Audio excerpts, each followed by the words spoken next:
The morale of the staff is in the toilet, and some of them are unqualified around here. You don't have a chance to explain yourself. Is there something about me, Lord, that makes me still unqualified? And re-ask the question, we'll see where it takes us. I love people of every political party. I never want to be a Marjorie Taylor Greene. Wait a minute, God. District Attorney Fani Willis is reading a letter that she allegedly wrote to God, or her God as she says. I wondered if it was okay with you to share this letter I wrote this week to my God.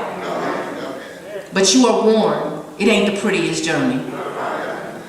However, Willis unintentionally exposes that this letter isn't personal at all, but is about guiding people's impression of her uniqueness. Dear Father in heaven, 4 years ago, you sent a godly woman to see me.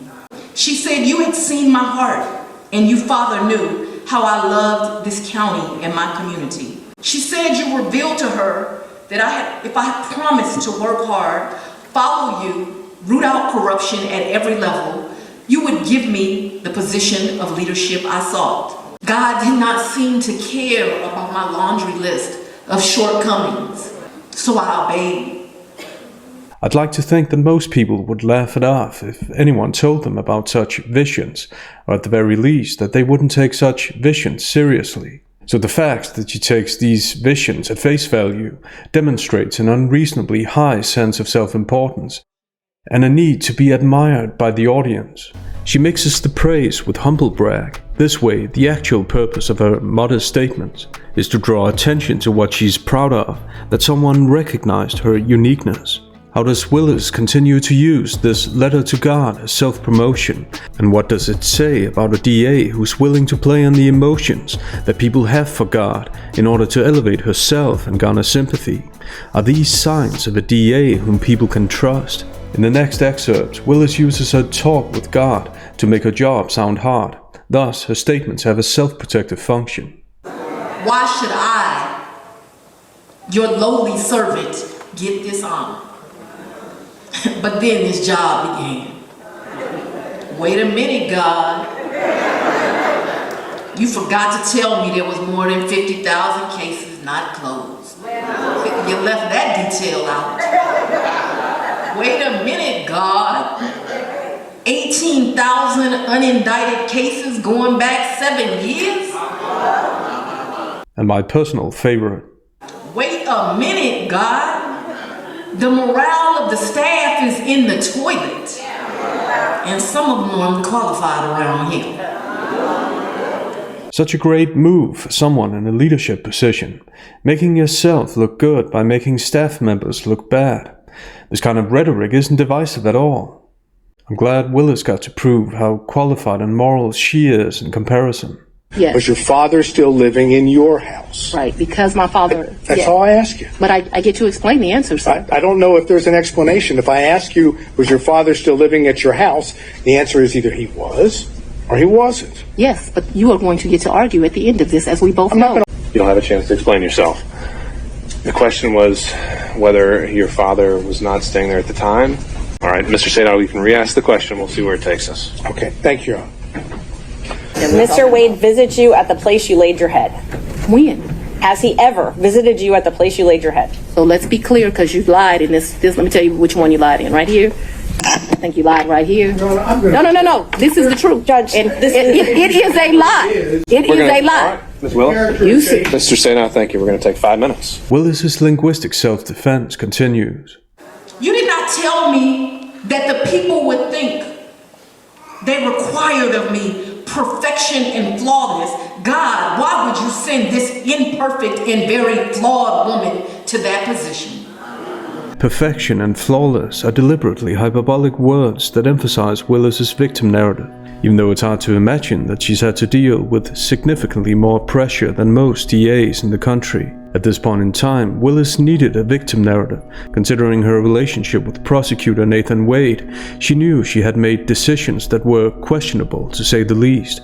So what better way to anticipate criticism than exaggerating what people expected of her, while being authentically humble in the process, of course. Imperfect and very flawed woman. Willis uses this imperfection as a shield, as a way of not having to hold herself accountable. Thus, it's not brave that she admits this. It's a tactic with a self-aggrandizing purpose. Today what he has brought you is his very flawed, hard-headed, and imperfect servant. To avoid pointing fingers at herself, she plays on people's indignation, because of course the problem can't be her behavior and the things she says. That's why in the following she uses groupthink-based rhetoric, a collectivist discourse as opposed to an individualistic discourse, while still praising her talent, which is what she really wants to emphasize. You did not tell me as a woman of color, it would not matter what I did.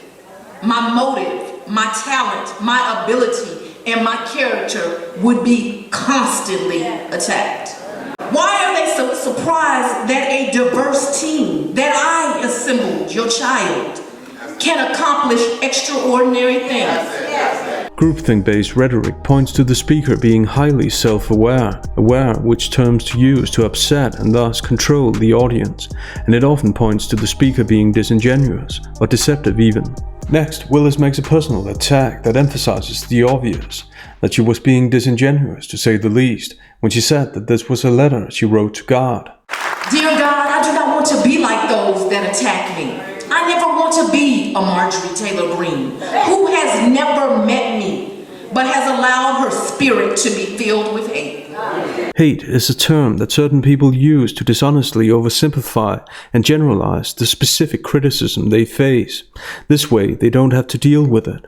But has allowed her spirit. Pious language is commonly used by certain people when they're trying to make themselves look righteous at the expense of someone else. It makes them look that more spirit-filled, in theory at least. Furthermore, considering that Willis claims that she's preaching God's message. My God got a way of making sure no matter why you came and leave with his message. I think it's reasonable to point out that this passage is similar to a parable in the Bible, and not in a good way. And he spake this parable unto certain which trusted in themselves that they were righteous, and despised others. The Pharisee stood and prayed thus with himself, God, I thank thee that I am not as other men are, or even as this publican. Willis keeps criticizing Greene to make herself seem that more righteous. How did such a woman come to think that it was normal and normalized that another woman was worthy of such cruelty? I would never wish for her to have the experiences of the threats that I received. The derogatory name-calling. Again, Willis resorts to groupthink-based rhetoric whenever she can use it for a counterattack. That another woman was worthy of such cruelty. The shared, innate characteristics of her accuser shouldn't matter. Unlike what Willis seems to want the audience to believe, it doesn't make the specific criticism go away. The derogatory name-calling. Willis keeps diverting from specifics by making it look like Greene thinks that name-calling is fine. But in reality, this diversion is a continuation of Willis's calculating victim narrative. Willis consistently distracts from the topic at hand with appeals to people's emotion, indignation, and pity. God responds to his hard-headed trial. Pray for Marjorie Taylor Greene. Do as I said, child. I am using her to grow you. And that's the end goal of her victim narrative, to portray herself as someone who, despite all of her struggles and distress, is such a moral person that she's still able to pray for Greene, allegedly. That's why humble brag always foreshadows self-aggrandizement. Lord, never mind your flawed, imperfect servant has composed a team that wins, and wins. Never mind, Lord, that this leader has a trial conviction rate of 95%. Never mind, Lord, that the trial team this lawyer put together has a conviction rate of 95%. Never mind, Lord, in my community where in the rest of the country crime is down 5 or 7%, is down 20% here. Is there something about me, Lord, that makes me still unqualified? Yes, because that's something you'd write in a personal letter to God. Of course, what she doesn't mention is that this has nothing to do with what her accusers accused her of, and has nothing to do with God's message, or other details like that. Aside from the humble brag, these numbers are inconsequential, since when is the law simply a matter of percentages that portray your team in a favorable light? How's that going to make people have faith in the justice system? And that's the point.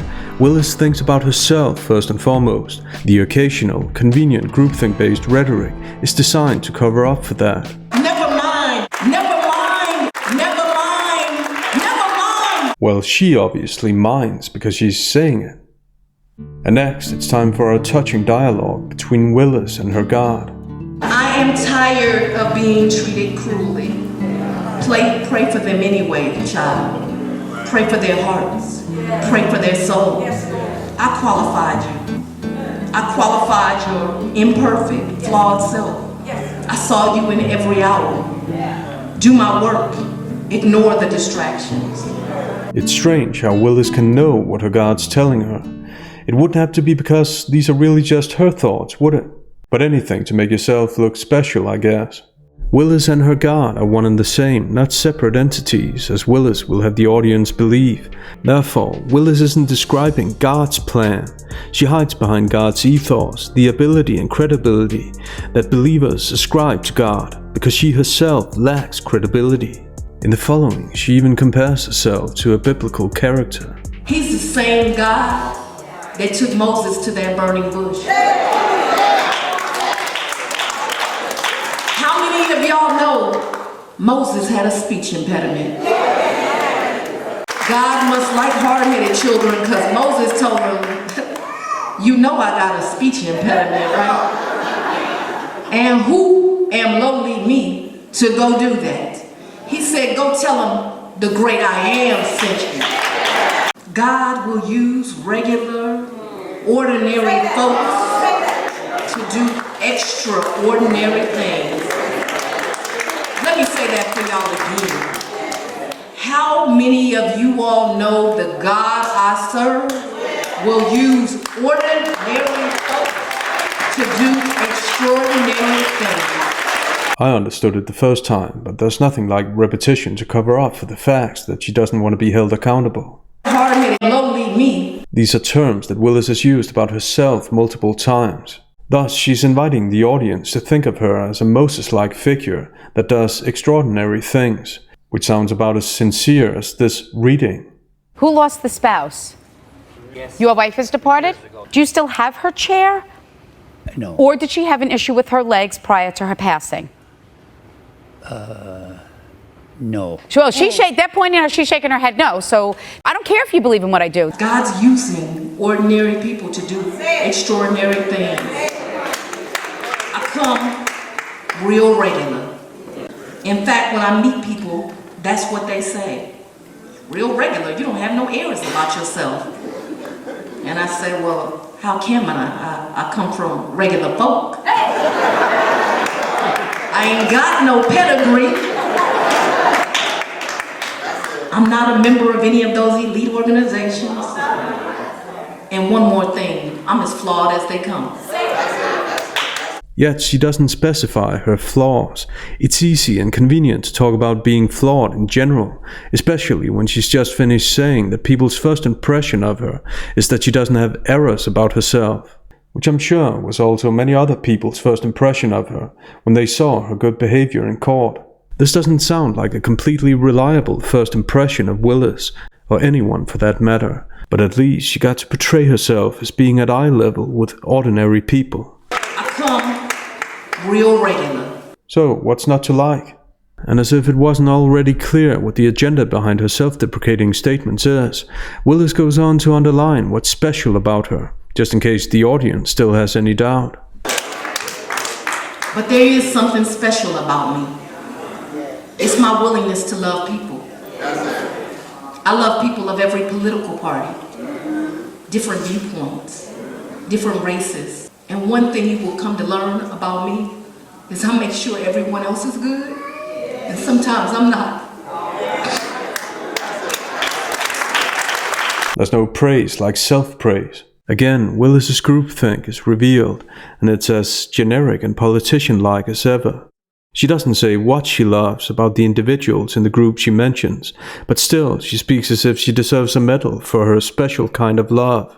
That's why groupthink-based rhetoric is most often disingenuous. It's pious and/or loving language that's actually meant to glorify the speaker. And what better way to glorify yourself than to avoid specifying your flaws and hide behind constant appeals to not being perfect? We see that next. The Lord is completing us. We are not perfect. We need your prayers. We need to be allowed to stumble. We need grace. With that kind of support, we will move mountains and do Jesus' will. Stumbling all the way. Considering what people learned about Willis in court, it's crucial for her to emphasize stumbling. In order to get people to sympathize with her and obey her commands, that are also her God's commands, she has to emphasize stumbling, conveniently ignoring what areas she's stumbled in, which is a euphemism, because in Willis's case, it sounds like this stumbling was very much deliberate, very much a choice. So this is what you're really asking about. This is the salaciousness of all of this, right? No, I'm just asking about your romantic relationship, when you stopped dating. She shifts pronoun from I to we, which is association, making it look like she's not the only one who's stumbled. We are not perfect. See, it is never about who you are. It is always about the great I am and who he is. That must be why her speech has contained so many quotes from the Bible and hasn't been about her and her qualities at all. And what better way to end such a powerful speech than repeating the same point over and over again? See, we are all flawed, sinners, unworthy, imperfect, damaged, but we are qualified upon his calling. Willis makes the audience sound as imperfect and flawed as her. They're all still qualified though, conveniently enough, and that's what Willis really wants to highlight, that she's still qualified as a DA. Qualified to do what specifically? What is she specifically commanding the audience to do, aside from generic words like being qualified upon his calling, and making this world a better place, a cliche that she literally says. So his flawed, hard-headed, and imperfect child has a message for each of you today. Please find a way to do your extraordinary, God-given assignment and make this community and the world a better place for all of his people. There's no time for specifics or actual content in a speech that's about self-promotion. Make the world a better place. I'm sure the audience will get right on that, especially because all people agree what makes the world a better place. Feel free to click the like button and subscribe for more humble videos.